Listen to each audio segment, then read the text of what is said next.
అందరికీ నమస్కారం. గత 2 రోజులుగా సోషల్ మీడియాలో ఈటీవీ పాడుతా తీగ ప్రోగ్రామ్ గురించి అండ్ జ్ఞాపక ఎంటర్టైన్మెంట్స్ ఆ ప్రొడక్షన్ గురించి చాలా డిస్కషన్ జరుగుతుంది. దాని మీద ప్రవస్తి గారు ఎలిగేషన్ చెప్పడం కూడా జరిగింది. సో ఆ క్లారిటీ ఇవ్వటం కోసమే నేను ఈ వీడియో చేస్తున్నాను. So point by point Pravasthi గారు ఏం చెప్పారో దాని గురించి నేను మీకు క్లారిటీ ఇవ్వబోతున్నాను. ఫస్ట్ ఆవిడ మాట్లాడిన దాంట్లో నాకు సాంగ్ సెలెక్షన్లోనే బయాస్ చేశారు. వాళ్ళ ఫేవరెట్ కంటెస్టెంట్లకి ఒక సాంగ్స్ ఇచ్చేవాళ్ళు, నాకు నచ్చిన పాటలు, నేను పాడలేని పాటలు అనుకున్నవి చూసి ఇస్తారు అని ఇలా మాట్లాడారు. బట్ సాంగ్ సెలెక్షన్ ఎలా ఉంటుంది అంటే చెప్తాను. మా ETV creative team and Gnapika creative team అంటే అనిల్ గారు అండ్ టీం అందరూ కలిసి వాళ్ళు ఒక 4 జోనర్స్ సెలెక్ట్ చేస్తారు ఎవ్రీ షెడ్యూల్. ఆ 4 జోనర్స్ని మనం కంటెస్టెంట్స్ పిల్లలందరికీ పంపిస్తాము. వాళ్ళందరినీ ఆ జోనర్స్లో మన ఛానల్కి ఉన్న రైట్స్ని ఏ ఆడియో రైట్స్ మనకైతే ఉన్నాయో వాటిలోంచి సెలెక్ట్ చేసి పాటలు ఇమ్మని చెప్తాం, మేము ఇవ్వము. వాళ్ళు ఒక్కొక్క కంటెస్టెంట్ మనకి 6 సాంగ్స్ ఇస్తారనమాట. ఆ 6 సాంగ్స్లోంచి ఇప్పుడు ఒకళ్ళు ఒక స్టైల్ ఆఫ్ సాంగ్ పాడితే రెండో కంటెస్టెంట్కి ఆ స్టైల్ లేకుండా చూస్తాం. అది వాళ్ళు సెలెక్ట్ చేసి పంపించిన 6 పాటల్లోంచి మాత్రమే తీసుకోవటం జరుగుతుంది. సో ఇది ఒక క్లారిటీ. ఈ 6 పాటల్లోంచి మేము ఇచ్చిన పాటని వాళ్ళు ప్రిపేర్ అయ్యి వాళ్ళు రిహార్సల్స్కి వచ్చి అక్కడి నుంచి నోటేషన్లు అన్నీ జరిగిన తర్వాత వాళ్ళు మేము రెడీ అన్న తర్వాత మా షూట్ డేట్ని మేము అనౌన్స్ చేసి షూట్ చేయడం జరుగుతుంది. ఇది సాంగ్ సెలెక్షన్ ప్రాసెస్ అండి. ఇందులో మేము ఎవరికి ఏమి బయాస్ చేసి ఇచ్చే ఛాన్స్ లేదని మీ అందరికీ అర్థమైంది కదా. అంటే పిల్లలు పంపించిన పాటల్లోంచి సెలెక్ట్ చేసి వాళ్ళ పాటని మేము ప్రజెంట్ చేయటం, వాళ్ళు ప్రిపేర్ అయిన పాటని ఫస్ట్ ఆఫ్ ఆల్ రిహార్సల్స్ కూడా ఈటీవీ చాలా స్పెండ్ చేసి వాళ్ళకు ఒక 2 days ముందు మొత్తం ఎక్విప్మెంట్ అరేంజ్ చేసి వాళ్ళు వచ్చి అక్కడ ప్రాక్టీస్ చేసుకొని ఆఫ్టర్ దట్ ఆ పాట షూట్ రోజు పాడేలాగా మనం అరేంజ్ చేయడం జరుగుతుంది. సో ఇంత దాంట్లో జరిగే ప్రాసెస్ని చాలా సింపుల్గా పాట సెలెక్షన్లో బయాస్ జరిగింది అని చెప్పి ప్రవస్తి గారు అన్నారు. సో ఇది క్లారిటీ అండి. సో అండ్ నెక్స్ట్ అసలు మెయిన్ ఎలిగేషన్ కాస్ట్యూమ్స్ ప్రాసెస్ ఎలా జరుగుతుందంటే, ఇప్పుడు పిల్లలందరూ దగ్గర నుంచి వచ్చిన సాంగ్స్లో ఫైనల్ అయిన ప్రతి పాటలోంచి ఆ పాటకి తగ్గ ఏ డ్రెస్సులు బాగుంటాయి అనేది ఇట్స్ ప్యూర్లీ నేను డిసైడ్ చేసి ఇస్తానండి. అంటే మేకోవర్లో ఈ పాటకి ఈ డ్రెస్ వేసుకుంటే బాగుంటుంది అని నేను సెలెక్ట్ చేసినవి ఈటీవీకి పంపించిన తర్వాత ఈటీవీ వాళ్ళు మాకు ఎస్ అండి బాగున్నాయి ఇవి అని చెప్పిన తర్వాత నేను అవి డిజైనర్కి పంపించడం జరుగుతుంది. ఆ కాస్ట్యూమర్ ఏదైతే దాన్ని మేము పంపించిన ఫోటో ఉంటుందో దాన్ని డిజైన్ చేసి పిల్లలకి ఆ రోజు ఇవ్వటం జరుగుతుంది. ఇది ప్రాసెస్ అండి. ఇక్కడ ఎవరి చాయిస్ లేదు, పాటదే చాయిస్. పాటకి తగ్గట్టుగా మేము కాస్ట్యూమ్ డిజైన్ చేస్తాం తప్పితే అవి మనుషులకి తగ్గట్టుగా ఏ రోజు డిజైన్ చేయటం జరగలేదు.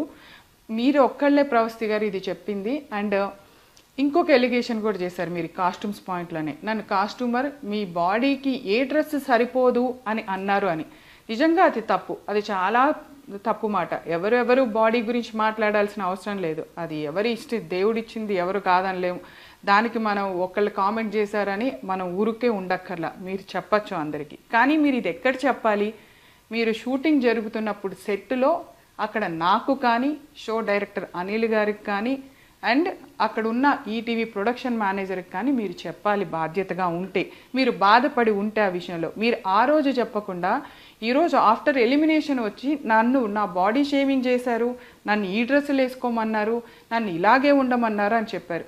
ఇప్పుడు ఓన్లీ ప్రవస్తి గారికి ఏవైతే పొట్టి బట్టలు ఇచ్చామో అని మాట్లాడారో ఒక్కసారి 10 ఎపిసోడ్లు మనం ప్రవస్తి గారితో షూట్ చేయటం జరిగింది. ఆ 10 ఎపిసోడ్స్ కాస్ట్యూమ్స్ ఒకసారి చూడండి. ఇక్కడ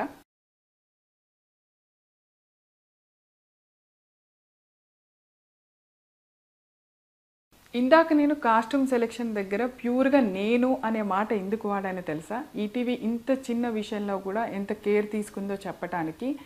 ఆడపిల్లలు 7 ఉన్నారు, మగపిల్లలు 7 ఉన్నారు.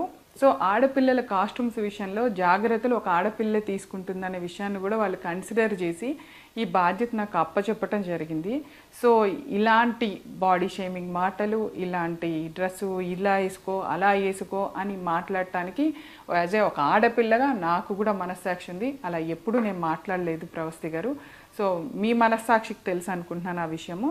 ఇప్పటి వరకు పాడుతా తీగ చరిత్రలో అట్లీస్ట్ ఒక స్లీవ్లెస్ అనే డ్రెస్ వేయటం కూడా జరగలేదండి. అది చెయ్యం మేము, ఎందుకంటే పాడుతా తీగకి ఒక హిస్టరీ ఉంది. ఏ ప్రోగ్రామ్కి లేనంత చరిత్ర ఆ ప్రోగ్రామ్కి ఉంది. దాన్ని ఎవరూ తక్కువ చేసుకోవాలని అనుకోము. అండ్ ఈటీవీ నాకు ఇచ్చిన ఈ అవకాశాన్ని నేను ఏ మాత్రము దాన్ని ఒక్క విషయంలో కూడా ఇలా ఉండవు అనమాట. పాడుతా తీగ షెడ్యూల్ అంటే మా టీం అందరూ ఎంత అలర్ట్గా ఉంటారో మాకు తెలుసు. అండ్ బాలు గారు ఉన్నప్పుడు చాలా బాగుంది. ఇప్పుడు ప్రొడక్షన్ రాగానే, ఇప్పుడు వీళ్ళు రాగానే చెడిపోయిందని ఒక ఎలిగేషన్ కూడా అన్నావమ్మా. మేము బాలు గారు ఉన్నప్పుడు కూడా జ్ఞాపక ఎంటర్టైన్మెంట్స్ ఆయనతో అసోసియేట్ అయ్యి కొన్ని సీజన్స్ చేయటం జరిగింది పాడుతా తీగ. అండ్ బాలు గారితో మేము స్వరాభిషేకం కూడా అసోసియేట్ అయ్యి చేయటం జరిగింది. సో బాలు గారితో మాకు ఒక అసోసియేషన్ ఉందమ్మా. ఆయన కూడా అనిల్ గారి డైరెక్షన్స్కి మార్కులు వేశారు, చాలా బాగుందన్నారు. ఆయనతోనూ మేము కలిసి పనిచేసాం. పాడుతా తీగ విలువలేంటో ఆయన మాకు నేర్పించారు, మేము చేసాము. అండ్ ఇంకొకటి ఫోర్త్ది జడ్జెస్ గురించి. అసలు జడ్జి అంటే అర్థం ఏంటి చెప్పండి? జడ్జి అనే వర్డ్కి మీనింగ్ ఏంటి? వాళ్ళు అక్కడ కూర్చుంది ఒక జడ్జి అనే స్థానంలో ఒక తీర్పు ఇచ్చిన తర్వాత దాన్ని అపోజ్ చేయటానికి నేనెవరు, మీరెవరు, ఇంకొకళ్ళు ఎవరు? ఫర్ సపోజ్ ఎగ్జాంపుల్ ఏదైనా ఒక కేసులో ఇది జడ్జిమెంట్ ఫైనల్ అని చెప్పేసిన తర్వాత నేనేం చేయలేదు, నేను నిరపరాధిని, జడ్జిమెంట్ రాంగ్ ఇచ్చారు, ఆ జడ్జి తప్పు చేశారు అంటే కుదురుతుందా? ఇట్స్ లా ప్రకారం వెళ్తుంది. సో ఇక్కడ జడ్జిమెంట్ కూడా ప్రతిదీ మీరు పాడిన పాటలకి వాళ్ళు ఇచ్చిన జడ్జిమెంటు ఒక మార్క్ షీట్ మా దగ్గర ఉంటుంది. ఆ మార్క్ షీట్లోంచి మేము అన్ని టోటల్ చేయగా మేమేమి మిమ్మల్ని ఒక ఎపిసోడ్కి ఎలిమినేట్ చేయాల, 2 ఎపిసోడ్కి ఎలిమినేట్ చేయాల, 4 ఎపిసోడ్స్కి ఒక ఎలిమినేషన్ జరుగుతూ ఉంటుంది. ఆ 4 ఎపిసోడ్స్ అంటే మీరు 4 పాటలు పాడుంటారు. 4 జోనర్స్లో ఉంటాయి. ఆ 4 జోనర్స్లో మీకు వచ్చిన మార్కులు టోటల్ చేసిన తర్వాత మాకు జడ్జెస్ నుంచి ఆ మార్క్ షీట్ వచ్చాక జస్ట్ మేము అనౌన్స్ చేయటం తప్పితే ఇందులో ఎవరికి ఎటువంటి రైట్ లేదు, ఈవెన్ ఇంక్లూడింగ్ ఈటీవీ యాజమాన్యంతో సహా. జడ్జెస్ ఇచ్చిన మార్కుని మేము అక్కడ ప్రజెంట్ చేయవలసిందే. ఇది ఫస్ట్ రూల్. అండ్ మీరు అగ్రిమెంట్ రాసేటప్పుడు కూడా, మీరు సంతకం పెట్టేటప్పుడు కూడా జడ్జిమెంట్కి మేము గౌరవిస్తాము అనే పాయింట్ ఉంటుంది. అది చదువుకొని ఉంటే బాగుండేది ప్రవస్తి.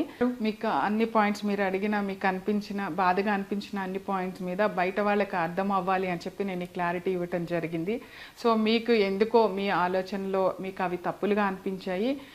డెఫినెట్గా నీకు మంచి ఫ్యూచర్ ఉంది. ఇలాంటివన్నీ పక్కకు పెట్టి నువ్వు డెఫినెట్గా నీ లైఫ్లో ఫైట్ చేసి మళ్ళీ అగైన్ ఒక సింగర్గా చూడాలనుకుంటున్నాము. ఇలాంటి అపోహలన్నీ పక్కన పెట్టేసే Pravasthi. All the best. Latest news updates కోసం ఇప్పుడే డౌన్లోడ్ చేసుకోండి మీడియా ఎఫెక్ట్స్ యాప్.